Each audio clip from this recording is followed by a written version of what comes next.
Hola, bienvenidos a este análisis. Hoy vamos a diseccionar un tema complejo, pero interesantísimo. Y no lo vamos a ver como una simple teoría abstracta, no. Imaginemos la jurisdicción legal como lo que realmente es, una inmensa maquinaria estatal. Una máquina diseñada meticulosamente para procesar conflictos, aplicar la ley y al final del día producir paz social. Así que vamos a abrir el capó de este motor legal, a examinar sus engranajes, entender qué le da energía y, por supuesto, descubrir cuál es su producto final indispensable. ¡Empecemos! Bueno, esta es nuestra ruta de hoy. 1. El concepto de jurisdicción. 2. Los elementos del acto jurisdiccional. 3. Los poderes de la jurisdicción. 4. Sus clasificaciones. Y 5. El objetivo final, la cosa juzgada. Sección 1. El concepto de jurisdicción. A ver, para comprender verdaderamente cómo funciona cualquier máquina compleja, primero hay que dar un paso atrás y mirar el panorama general. El destacado jurista Hernando de Vicechandía nos da esta definición académica que es brillante. Nos dice que la jurisdicción es, en esencia, la soberanía del Estado en acción. Es el Estado asumiendo la altísima responsabilidad de administrar justicia a través de sus órganos especializados, es decir, los jueces. Y su fin primordial es garantizar el orden jurídico y proteger la libertad individual. Porque pensemos por un segundo, si el Estado no tuviera esta obligación exclusiva, la sociedad descendería rapidísimo a la ley del más fuerte, resolviendo conflictos al estilo del viejo oeste. Esta es literalmente la garantía de que vivimos bajo un marco civilizado. Ahora bien, es súper importante hacer una distinción técnica aquí. En los textos legales, la palabra jurisdicción a veces se usa de manera muy amplia. En ese sentido amplio puede referirse a la creación formal del derecho, como cuando el Congreso aprueba una ley o el gobierno saca un decreto. Pero para nuestro análisis de hoy nos vamos a enfocar rigurosamente en lo que llamamos el sentido estricto. Nos vamos a centrar solo en esa función pública de administrar justicia en casos concretos, que es exactamente lo que hacen los jueces en los tribunales para mantener ese orden civilizado del que hablábamos. Sección 2. Elementos del acto jurisdiccional. Vamos a meternos de lleno en la anatomía de esta máquina para ver sus piezas fundamentales. Todo acto jurisdiccional necesita tres engranajes esenciales para estar completo. Primero, el elemento subjetivo, o sea, las personas, el juez que ejerce la función, las partes que traen el conflicto e incluso los terceros involucrados. Segundo, el elemento formal, que es básicamente el manual de instrucciones. Ojo, ningún juez puede actuar por capricho, deben seguir reglas estrictas, los procedimientos establecidos en los códigos. Y tercero, el elemento material, que es el conflicto en sí mismo. Para que quede clarísimo, imaginemos a dos vecinos discutiendo a gritos sobre dónde termina el terreno de uno y empieza el del otro. Bueno, esa controversia que necesita que alguien determine quién tiene la razón, ese es el elemento material. Y lo que resulta fascinante de este mapeo académico es cómo conecta visualmente las piezas. A la izquierda, vemos claramente esos tres elementos que acabamos de mencionar, el subjetivo, el formal y el material. Y de manera muy lógica, justo a la derecha, ya se anticipa lo que le da vida a toda esta estructura, los poderes de la jurisdicción. Estos poderes son la energía real, la chispa que permite que el sistema deje de ser pura teoría y se convierta en una fuerza vinculante. Sección 3.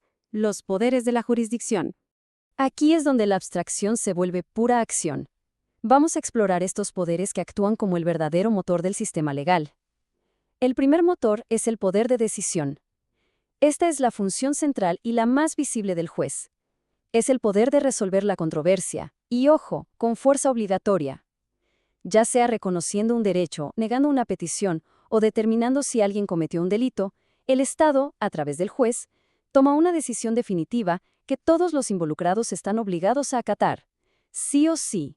Pero claro, una decisión no sirve absolutamente de nada si el proceso ni siquiera puede avanzar, y ahí entra el poder de coerción. Es la capacidad que tiene el juez para apartar de en medio cualquier obstáculo que frene su misión. Los textos nos dan ejemplos muy prácticos. Si un testigo clave se niega a declarar, el juez puede sancionarlo. Si alguien entorpece una investigación, el juez puede usar la fuerza pública para hacer un allanamiento o llevar forzosamente a un sospechoso. Es esa energía que empuja el proceso hacia adelante, imponiéndose sobre la mala voluntad de la gente. Y este extracto del jurista Eduardo Couture nos aporta un matiz buenísimo. Couture nos explica que la coercibilidad es la eventualidad de la ejecución forzada. ¿Qué significa esto exactamente? Que no todas las sentencias requieren que la policía entre por la fuerza. Muchísima gente cumple voluntariamente, pero es precisamente la posibilidad, esa amenaza latente de que el Estado puede y va a utilizar la fuerza si es necesario, lo que le otorga a todo este sistema sus verdaderos dientes. Pasemos al tercer poder, que es el de documentación o investigación.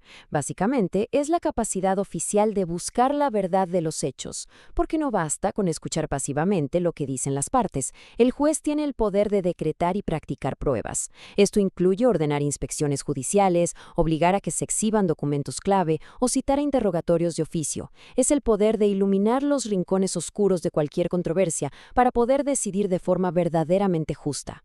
Y finalmente llegamos al poder de ejecución. El punto crucial aquí es entender que, sin este poder, toda la maquinaria fracasaría de manera espectacular. Piénsenlo, de nada serviría tener a los mejores jueces, procesos impecables y sentencias perfectas, si al final del día, obedecer dependiera de la buena fe del que perdió el caso.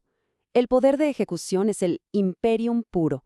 Es la facultad absoluta de imponer el cumplimiento de un mandato claro. Es hacer cumplir la orden usando la fuerza física del Estado si el obligado se niega a hacerlo voluntariamente.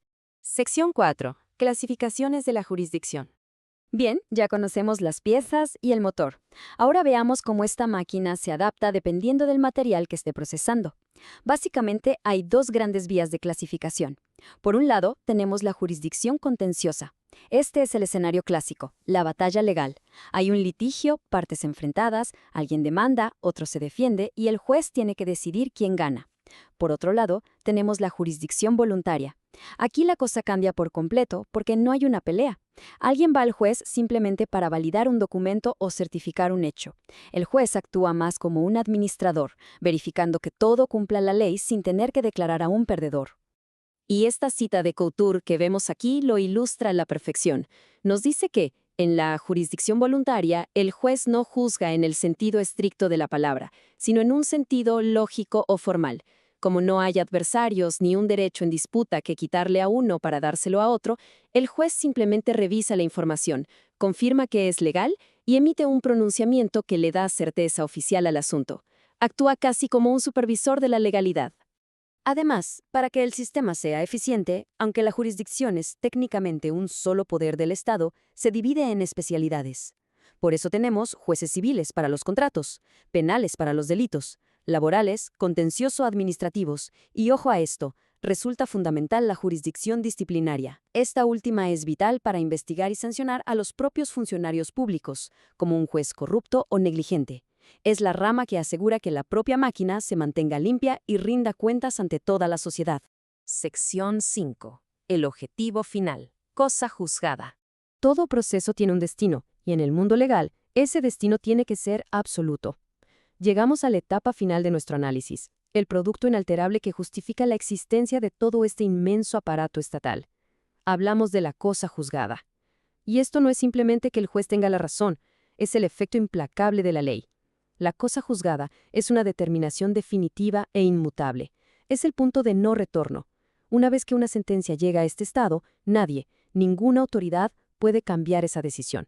Lo que el Estado ha dicho sobre ese conflicto queda, a efectos prácticos, literalmente escrito en piedra. Y la razón de ser de la cosa juzgada es puramente práctica y vital. Primero, porque le pone un punto final definitivo al conflicto. Segundo, porque impide que el que perdió vuelva a plantear el mismo caso una y otra vez en distintos juzgados. Al hacer esto, evita el caos total y nos da certidumbre en la vida jurídica. En resumen, si la inmutabilidad de la cosa juzgada, todo el sistema judicial sería completamente inútil. Sería un círculo interminable de litigios que jamás lograría darnos paz social. Ahora, cambiemos de perspectiva. Usando este esquema del autor Ignacio Cubillo, vamos a ver cómo se desarrolla esto desde el otro lado de la balanza. Hasta ahora hemos hablado del poder avasallador del Estado, pero la Constitución equilibra la balanza garantizando el acceso, el proceso, la ejecución y sobre todo la tutela judicial efectiva. ¿Qué significa esto en la práctica? Significa que la jurisdicción no es solo el poder del Estado para someter a la gente, sino que es simultáneamente el derecho público fundamental de cada ciudadano de exigirle a ese Estado que encienda su maquinaria para protegerlo de manera rápida y diligente. Lo cual nos deja con una reflexión bastante profunda para terminar.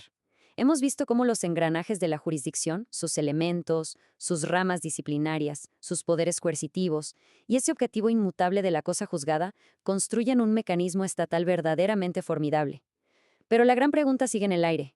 ¿Cómo logra una sociedad mantener en perfecto equilibrio ese poder absoluto del Estado para dictar una verdad inmodificable, con el derecho vital de cada individuo a ser protegido justa y eficazmente por ese mismo sistema? Es una tensión constante, fascinante, y es exactamente lo que da vida a todo nuestro ordenamiento jurídico. Gracias por acompañarnos en esta explicación detallada. Esperamos que haya aportado una perspectiva mucho más clara sobre el tema.